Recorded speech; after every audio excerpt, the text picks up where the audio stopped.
और सांप। एक बहुत ही सुंदर सा तालाब था। तालाब से थोड़ी दूर एक पेड़ था। उस पेड़ की एक टहनी पर एक घोंसला था।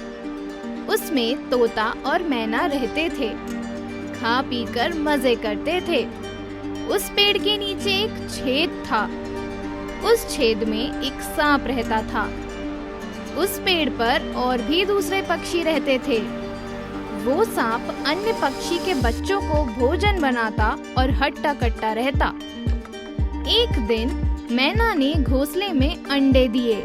थोड़े दिनों बाद वो अंडों में से बच्चे बाहर आए। तोता और मैना खुश हो गए। मैना बच्चों से दूर नहीं जा रही थी। तोता भी बच्चों का बेहद ध्यान रखता था। तालाब के पास कोई भी गांव का बच्चा खेलने आता तो तोता उसको चोंच मारकर भगा देता। एक दिन तोता भोजन की खोज में गया हुआ था। बच्चे भूख के मारे रो रहे थे।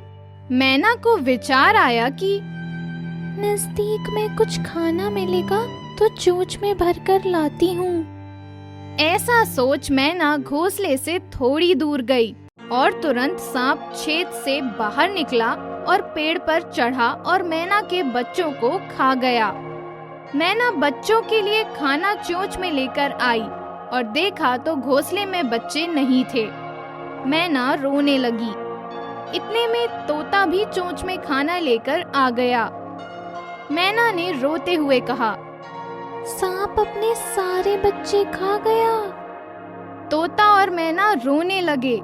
उसकी रोने की आवाज सुन दूसरे तोते भी आ गए। थोड़ी देर बाद सभी तोतों ने समझाया कि जैसी ईश्वर की इच्छा।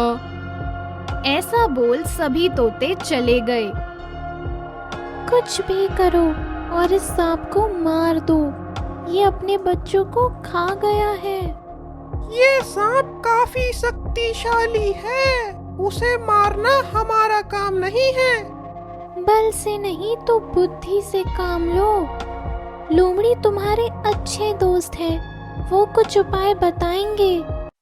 तोता उड़कर लोमड़ी के पास गया।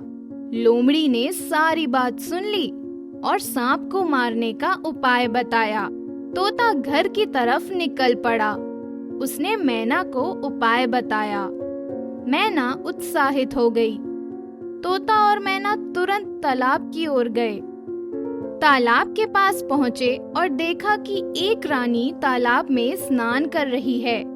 तालाब के किनारे देखा तो रानी के वस्त्र पड़े थे और बाजू में सोने के आभूषण थे।